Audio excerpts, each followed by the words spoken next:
Harka fuune daawwattootaaf kabajamtoota Oksajii Miidiyaam oduuf odeessaalee keenya galgala kanaaf qindeeffannee gurra isin boosuuf deebinee dhufneeti jirra. Oduu jalqabaatiin Somaaliyaatti iddoowwan loltoonni Itoophiyaa gadhiisanii to'annoo Al-Shabaab jala ooluun mala jedhaniiti jiru. Oduun kun kan dhagahame erga loltoonni Itoophiyaa bulchiinsa kibba lixaa Somaaliyaatti buufatanii turan naannicha gadhiisanii bahanii ta'uun oduu keenya birootiin obbo Tsaggaayee Araarsaa Impaayiriitii Itoophiyaa nan jigsam mootummaa garangalcha jechuun dhaaddateeti jira. Kuush miidiyaa irratti gaafiif deebii inni taasiseen ijoo miidiyaa kana taheeti jira. Obbo Tsaggaayee Araarsaa Impaayiriitii Itoophiyaa yoo jecha tokkoon ibsan biyya Hacaaluu Hundeessaa nyaattee Jawaar Mahaammadiif dheebottu jedham qeeqeeti jira. Oduu birootiin miseensota waraana bilisummaa Oromoo daandii nagaa filatanii galaniif sirna galateeffannaa fi beekamtiin kennamuuf ibsameeti jira. Bal'ina oduu kana akka itti aanutti isiniif dhiyeessina. Oduu keenya xumuraatiin Itoophiyaa fi Arjentiinaan walii galtee tajaajila qilleessaa mallatteessuun ibsameeti jira.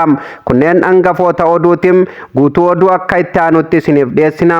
Akkam jirtu daawwattootaaf kabajamtoota Oksajii Miidiyaam oduuf odeessaalee keenya guyyaa guyyaan argatuuf fuula yuutuubii Oksajii Miidiyaa sabiskiraayib godhuun akkasumallee fuula peejii feesbuukam fooloo gochuun hordofuu hin dagatinaa.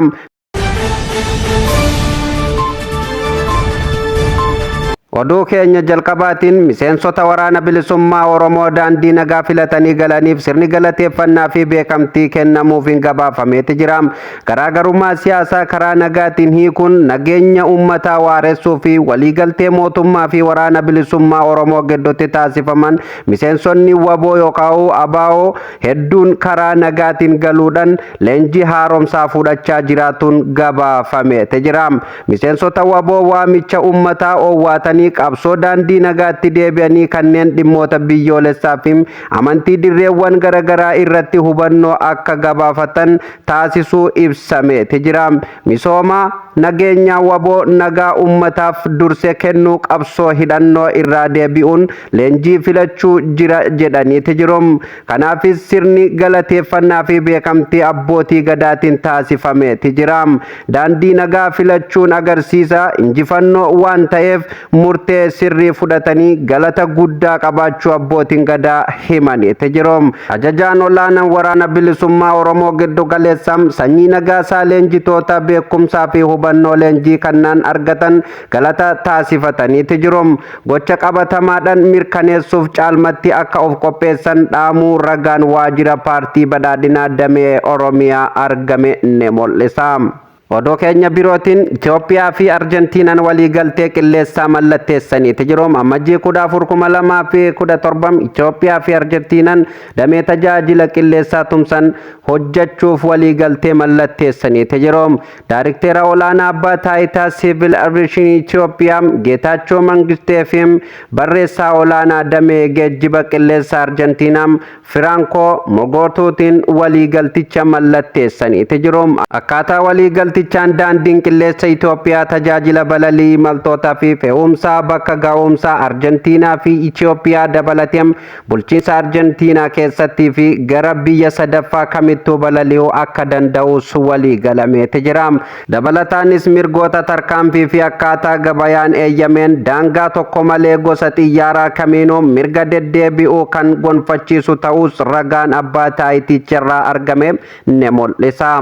Oduu keenya birootiin obbo Tsaggaayee Araarsaa Impaayiriitii Itoophiyaan jigsa jechuun dhaaddateeti jira. Gaafiif deebii kuush miidiyaa irratti taasiseen Impaayiriitii Itoophiyaa guutummaan guututtuu nan diiga jechuun itti dhaaddateeti jira. Hawaasni sabaaf sablammoonni Itoophiyaa hundumtuu qeeqa hamaa irratti bananiiti jiru. Biyyattii Itoophiyaa jecha tokko yoo ibsu Dr. Tsaggaayee Araarsaan biyya Hacaaluu Hundeessaa nyaattee Jawaar Mahaammadiif dheebottu jechuunis ibseeti jira.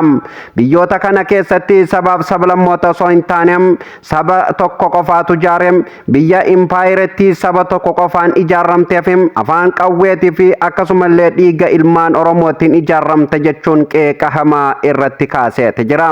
Kanumaan wal qabatee namoonni adda addaa Tsaggaayee irratti duula hamaa waan bananii jiranis ni fakkaatu.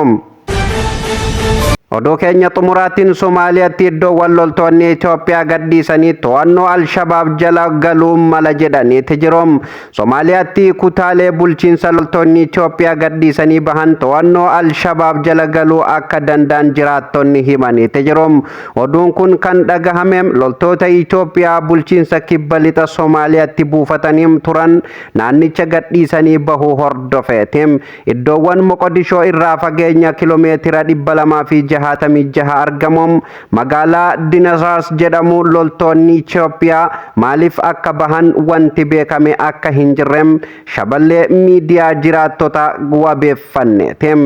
Kanumaan wal qabatee bara 2017 kaasee loltoonni Itoophiyaa naannichatti buufataa jiraachuun dura gara magaalaatti imaluun sodaachisaa turuun eerameeti jira. Dhimma kanaan wal qabatee ibsi aangaa'onni bulchiinsa kibba lixaa wanti ibsan akka hin jirre eeruun taate kun loltoota gamtaa Afrikaatiin bobbaafaman jijjiiruuf murtee gamtaa Afrikaa dabarsee wal qabachuu akka malu ibsaniiti jiru. Loltoonni Itoophiyaa naannicha gadhiisanii bahuu hordofeem humni bulchiinsa kibba lixa Soomaaliyaa rakkoon tasgabbii akka hin mudanneef yaalii taasisuu akka malus eereeti jira. Iddoon kun iddoolee Alshabaab haleellaa itti raawwatan keessaa iddoo hammaataa fi iddoo akkaan cimaa tahuu gabaafameeti jira. Egaan daawwattootaaf kabajamtoota Oxygen Media oduuf odeessaaleen keenya galgala kanaaf qindeeffannee asumarratti kan goolabamu taham guyyaa guyyaan oduuf odeessaalee keenya argatuuf fuula yuutuubii Oxygen Media subscribe godhuun hordofuun dagatina. Gama peejii Facebookaatiin Oxygen Media Networking follow gochuun hordofuu hin dagatina. Viidiyoon kunilleen akka namoota baay'ee bira ga'uuf like share waliif gochuu hin dagatina affeerraa kennam. Kanarraaf qabannee asumarratti kan goolabamu taham oduu biraatiin hamma walitti deebinutti nagaa ta'a.